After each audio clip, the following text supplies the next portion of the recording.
Alerte coronavirus. Attention, attention, le coronavirus se transmet très facilement et fait des ravages. Pour l'éviter, le port du masque de protection est obligatoire en tout lieu. Dans l'administration publique ou privée, dans les réunions, les rencontres, dans les marchés, les magasins, les boutiques et lors des déplacements, le port du masque est obligatoire. Même dans les lieux privés, dès lors que l'on n'est pas seul, le masque doit être le fidèle compagnon.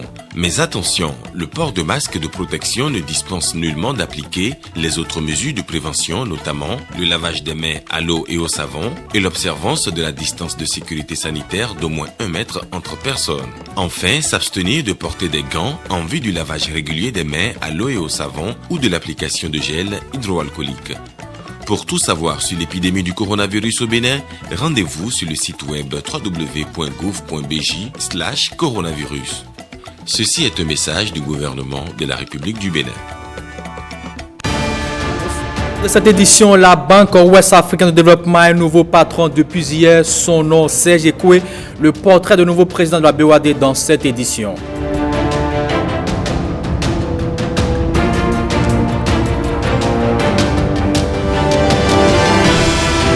L'Agence nationale d'approvisionnement en eau potable en milieu rural effectue une tournée pour remettre les sites d'implantation des ouvrages dédiés aux entreprises. Après Banan dans les collines, l'étape de Kalalé de Segbana.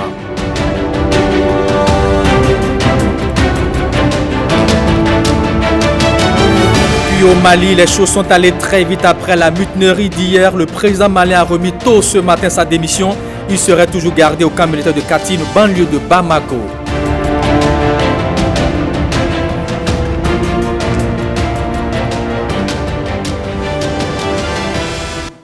Bonjour à tous et bienvenue dans ce 13h. Les populations de la commune de Zé appellent le président Patrice Talon à briguer un second mandat. Elles l'ont fait savoir ce week-end. Les détails avec Lénèque Agbazaou. L'homme a mis le Bénin sur les rails du développement et ne doit pas se contenter d'un seul mandat. Il lui en faut un second pour parachever l'œuvre entamée.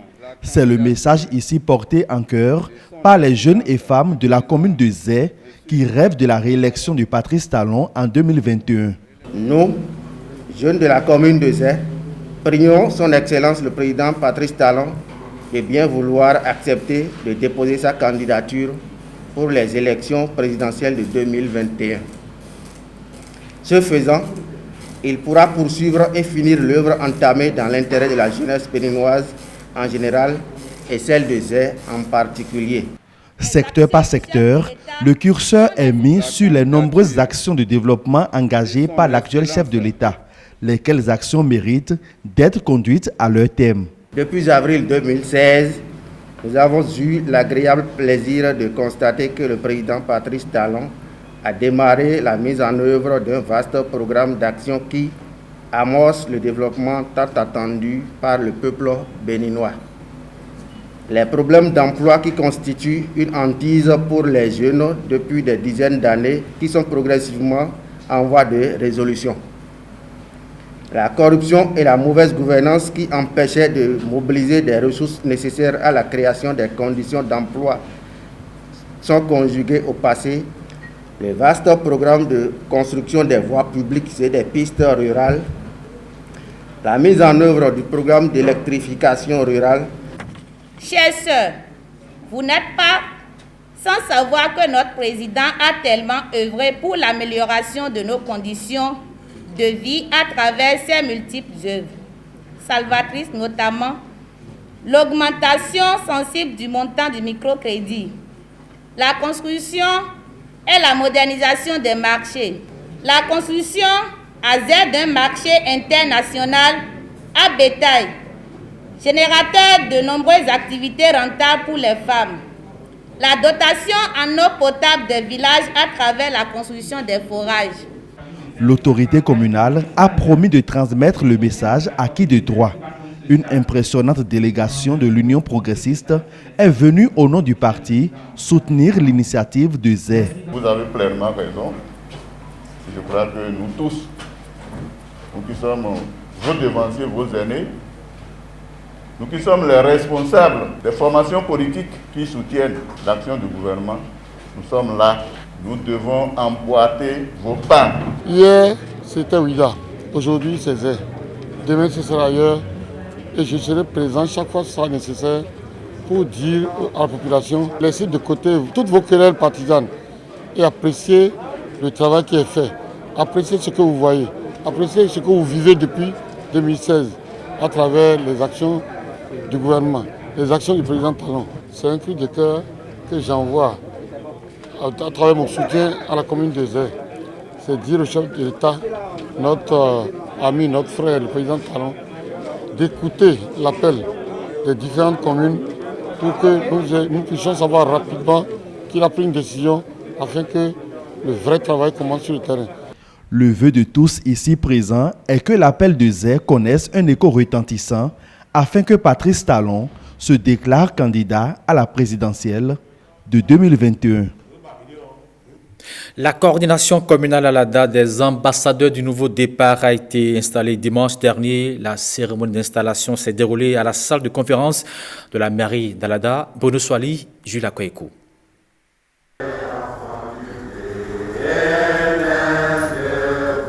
Le périple des ambassadeurs du nouveau départ se poursuit avec une nouvelle étape. À Alada, comme dans les autres communes sillonnées, l'exercice est le même. Installation de la coordination communale des ambassadeurs du nouveau départ. Ce moment est aussi celui de la vulgarisation du programme d'action du gouvernement et des réalisations en cours.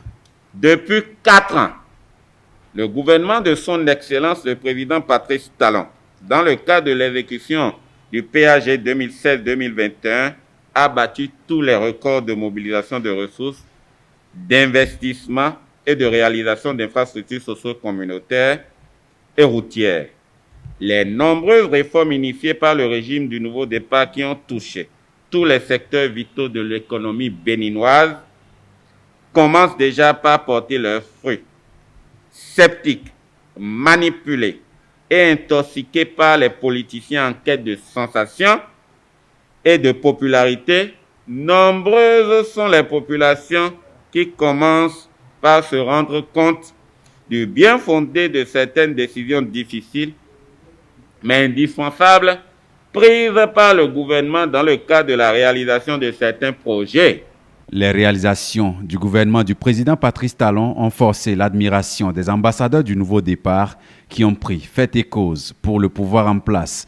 Ils dévoilent ici à l'ensemble de leur famille de la commune d'Alada ce que c'est que les ambassadeurs du nouveau départ. Dans l'AND, nous comptons sur nous-mêmes. Et j'insiste qu'il faut que vous gardiez que l'AND n'est ni un parti politique, ni un mouvement. C'est pour cela que dans nos textes, dans tous les départements, ce sont les préfets des départements qui sont présidents d'honneur départementaux de l'AND. Vous êtes installés aujourd'hui, mais le vrai travail, c'est sur le terrain. Préparer le terrain à ce que le président Patrice Talon soit réélu pour 2021. Un bureau communal de 9 membres a été installé à Alada pour servir de relais aux actions des ambassadeurs du nouveau départ qui comptent continuer l'exercice dans les 12 départements et les 77 communes du Bénin. On change de registre, cérémonie de présentation des copies figurées des lettres de créance au ministère des Affaires étrangères et de la coopération. 2 ambassadeurs sont nommés, celui du Japon près le Bénin et le représentant résident de la CEDEAO au Bénin, Arsène Dancy Calvador Arwano. Cérémonial minimaliste au cours de cette audience diplomatique. Conteste anti-Covid oblige. Les 2 hôtes reçus du ministre des Affaires étrangères et de la coopération viennent présenter leur hâte d'entrée en poste au Bénin. Le Japonais, nouvel ambassadeur du Japon près le Bénin. Je suis très heureux d'être en poste ici, à cette période historique pour votre pays et aussi pour les relations amicales entre le Bénin et le Japon. Et avec Monsieur le ministre des Affaires étrangères, nous avons parlé de nouveaux projets à venir, surtout du projet de construire un échangeur. Ce sera une contribution très importante pour améliorer le développement économique au niveau des infrastructures routières, pour améliorer la mobilité des personnes. Le second hôte, Blaise Diplot-Dioman, est à reconnaître comme le représentant résident de la Communauté économique des États de l'Afrique de l'Ouest, CEDEAO. Je voudrais vous signifier ma joie de me retrouver au Bénin en tant que représentant résident et remercier les hautes autorités béninoises d'avoir accepté mon accréditation. Bon, je viens au Bénin, un pays que je connais bien, pour être le trait d'union entre les différentes agences et institutions de la CEDEAO et le pays hôte. 72 ans, Blaise Diplot-Dioman est de profil économiste. Quant au japonais, nanti d'une licence en arts et sciences, il prend ses offices diplomatiques à Cotonou au bout de ses 55 printemps. La Banque Ouest Africaine de Développement a un nouveau patron. Il s'appelle Serge Ekwe. L'identité du nouveau président de l'institution financière sous-régionale a été déclinée via un projet de communiqué de presse ce mardi. À l'annonce de la nouvelle, Lénèque Agbazao s'est intéressé au parcours de l'homme. Voici son reportage. Donc, Miwablo, puisque c'est ça dont il s'agit, est une initiative qui peut permettre de rassembler les Béninois. C'est lui le nouvel homme fort de la BOAD, Serge Ekwe. Un couronnement pour la brillante carrière de ce banquier chevronné de renommée internationale. Né en 1966 à Porto Novo, de parents béninois, Serge Ekwe est depuis 2020 conseiller spécial du président de la Banque Ouest Africaine de Développement. Avant son arrivée à la BOAD, Serge Ekwe était le directeur général de l'établissement financier français Natixis pour le Royaume-Uni à Londres. Responsable des solutions de marché de la zone Europe, Moyen-Orient et Afrique et directeur du département Afrique et de la Russie. Il a également dirigé des activités de marché pour la zone Asie-Pacifique et assumé la direction générale de Natixis basée à Hong Kong. Un riche parcours que le diplômé de l'Université de Paris 5 et de l'Institut d'études politiques de Bordeaux mettra au service de l'institution financière sous-régionale. Sa nomination fait suite à l'avis favorable de la conférence des chefs d'État et de gouvernement de l'UOMOA sur proposition des autorités béninoises. Serge Ekwe vient donc remplacer Christian Adové-Landé. Le désormais président de la BOAD sera officiellement installé dans ses nouvelles fonctions le 28 août 2020. La zone de libre-échange continentale africaine dispose désormais d'un nouveau siège. Son inauguration a eu lieu hier à Accra, au Ghana. Le ministre des Affaires étrangères et de la coopération a participé via visioconférence. Voici les images avec Gilles Dansou et Igor Ayoso. Des locaux mis à la disposition de l'Union africaine par le gouvernement ghanéen pour abriter le siège de la zone de libre-échange continentale africaine, ZLECAf en abrégé. La mise en service du siège de cette institution marque le point de départ de l'exécution de l'un des projets contenus dans l'agenda 2063 de l'Union africaine. Pour les membres de cette organisation africaine, la ZLECAf est un instrument pour booster le commerce dans cet espace. À son inauguration, le ministre des Affaires étrangères a pris part par visioconférence. Le contexte sanitaire oblige. Depuis la conception de la ZLECAf jusqu'à sa mise en œuvre, le Bénin a participé à toutes les étapes. Cet espace commercial interafricain se révèle bénéfique à la croissance durable du continent. Voilà pourquoi l'Union africaine s'en est dotée. L'approvisionnement en eau potable de la totalité de la population béninoise, objectif prioritaire parmi d'autres du gouvernement, se poursuit sans relâche. Les arrondissements non encore desservis des communes de Kalalé et de Segbanan sont désormais pris en compte. Les images avec James Blanc-Baguedi et Cyril Agbo. Scène de vie du quotidien de femmes, d'hommes et d'enfants dans des villages ordinaires situés dans le nord du Bénin. L'Agence nationale d'approvisionnement en eau potable en milieu rural, à la tête de la délégation qu'elle conduit, fait escale à Kalalé, puis à Segbanan, deux communes frontalières du Nigeria, à cheval sur les départements du Borgou et de la Libori. De part et d'autre une constante, la pénurie d'eau potable. Séance de travail liminaire avec les autorités communales, discussion sommaire autour des mesures prises par le gouvernement pour sortir les 47% de Béninois non encore couverts par la fourniture d'eau potable des situations difficiles qu'ils connaissent, puis descente sur le terrain. À chaque étape, les objectifs de cette mission de l'ANAEP-MER sont présentés aux populations, elles que le président de la République et son gouvernement s'emploient depuis 2016 à sortir des situations de manque d'eau potable. À l'avènement du gouvernement, un état des lieux a été fait et a révélé que le taux de décès était de 42% environ. Alors, ayant fait ce constat, le gouvernement a rapidement adopté 2 stratégies simultanées. Des actions de réparation et de réhabilitation des ouvrages hydrauliques existants. Cela a permis de relever le taux de décès de 42% à 53%. La seconde stratégie a consisté en des réflexions techniques. Ces études ont abouti à de nouvelles directives de dimensionnement des ouvrages hydrauliques au Bénin, surtout en milieu rural. Ce que nous avons adopté, c'est de grands systèmes d'approvisionnement en eau potable, multi-villages. À Kalalé, le réseau prévu s'étend sur 50 km de linéaire et répond à des caractéristiques précises. C'est un forage qui est capable de donner jusqu'à 40 m3 heure. Un château d'eau de 250 m3 sur 21. Un réseau de distribution d'environ 50 km également. Et dans une phase de transition, nous comptons réaliser 23 bonnes fontaines au bénéfice des 3 villages et les localités. À Segbana, les ambitions sont sensiblement les mêmes. C'est un réseau d'environ 45 km, un château d'eau de 250 m3 sur 15 mètres. Et c'est des réseaux qui sont dimensionnés pour permettre le raccordement domiciliaire.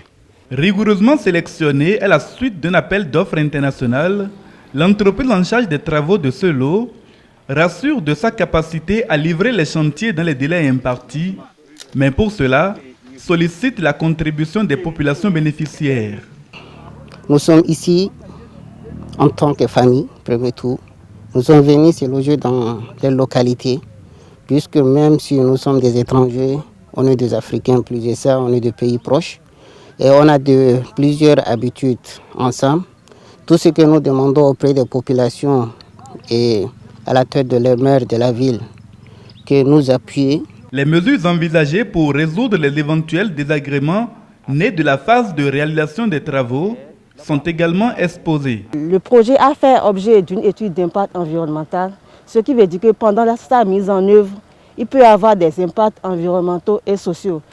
À cet effet, quand ces problèmes-là vont surgir, il faut que la population sache à qui s'adresser pour que ces difficultés-là ou bien ces plaintes-là soient gérées, pour que ça ne constitue pas un conflit. Donc c'est pourquoi on déposera des registres d'enregistrement de ces plaintes-là au niveau de la base vie de l'entreprise et au niveau de la mairie. À cette occasion, je voudrais, au nom des populations qui seront desservies et au nom du conseil communal, prendre l'engagement d'accompagner le projet du début jusqu'à la fin. Mes remerciements surtout au gouvernement de son Excellence Patrice Athanase Guillaume Talon, président de la République du Bénin, pour son combat contre la pauvreté et pour sa détermination à donner de l'eau potable aux différentes couches vulnérables de notre pays. Nos rêves sont en train d'être réalisés. C'est une joie pour nous. Et c'est une très grande joie. Et vraiment, au nom du maire, nous tenons à remercier le président de la République, M. Talon, pour cet effort qu'il a fourni en pensant à la commune de Segbana.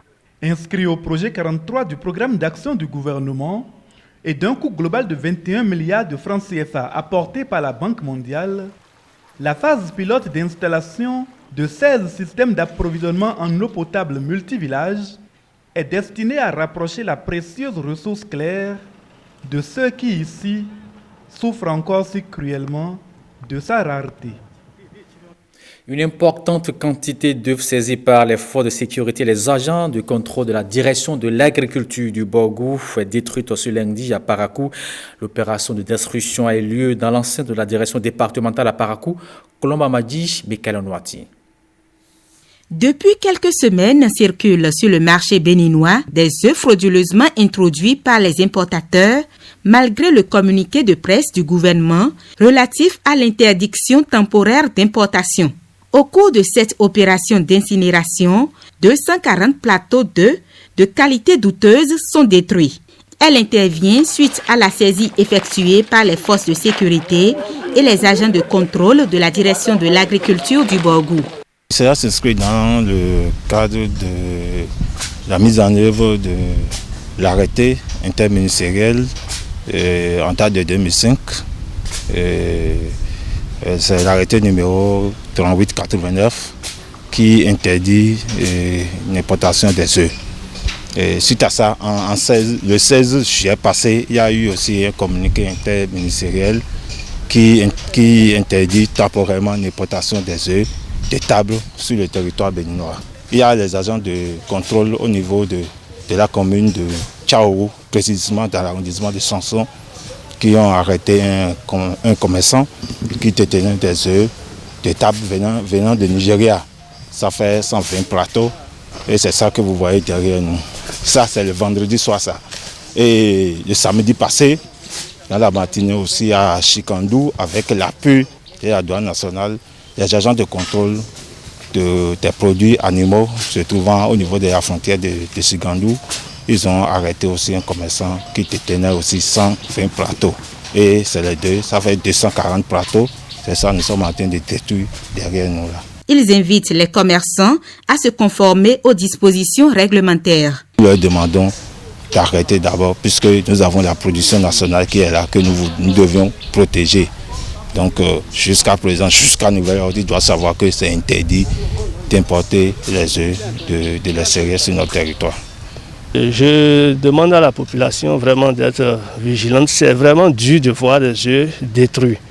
Mais la qualité de ces œufs est vraiment douteuse. Donc c'est d'abord pour la sécurité sanitaire de la population et ensuite pour protéger l'économie locale. Pour ne pas mettre la vie des populations en danger.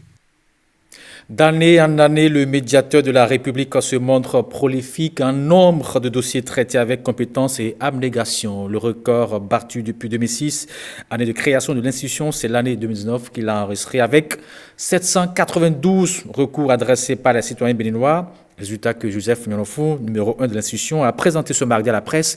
Voici les images avec Brice Ongbo et Firmin Bassao. C'est un document de 158 pages contenant le rapport d'activité 2019 du médiateur de la République qui a été présenté aux hommes des médias au siège de l'institution à Porto Novo. 2019, une année qui bat le record et montre le médiateur de la République de plus en plus prolifique en matière de dossiers traités. Le mode opératoire pour se faire entendre par l'institution de médiation est tout simple. Il est en effet institué les audiences foraines. Elles nous permettent d'aller vers les citoyens pour nous faire connaître, requérir et recueillir leurs desiderata. À ces occasions, le peuple se libère. C'est en somme sous l'arbre à palabre.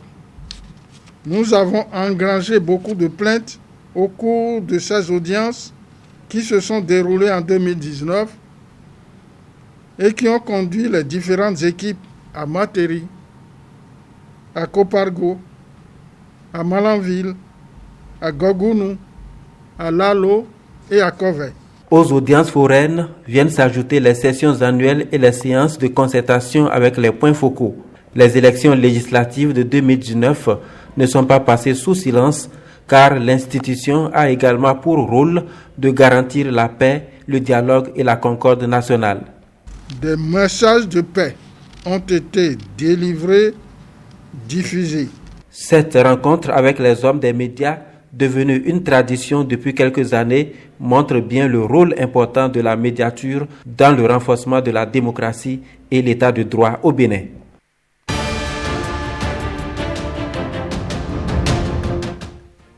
Hors de nos frontières au Mali, la situation a dégénéré. Les militaires ont sifflé la fin de la récréation. Ils ont emporté le chef de l'État et le Premier ministre dans le camp de Kati, une banlieue de Bamako. Le président a remis entre-temps sa démission à la junte militaire. Jérôme Humbor nous propose quelques images de la scène filmée par l'AFP.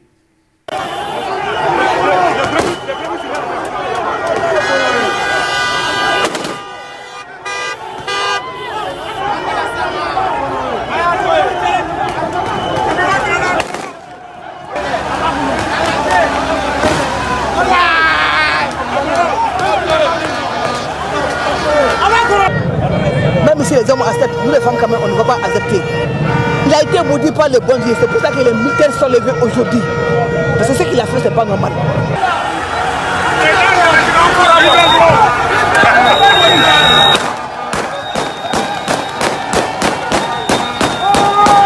Tout le peuple malien attendait ce jour. Tout le peuple malien attendait à ce que Kaya Magan et ses hommes puissent au moins nous laisser souffler.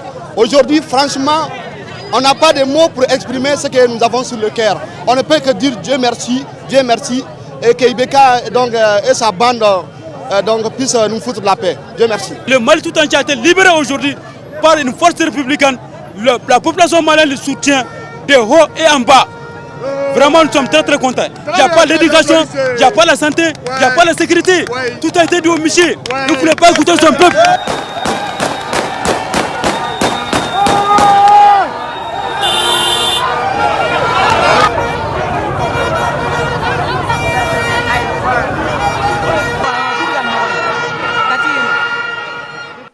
Après son arrestation, Ibrahim Boubacar Keïta a jeté l'éponge. Il dit l'avoir fait par amour pour son peuple.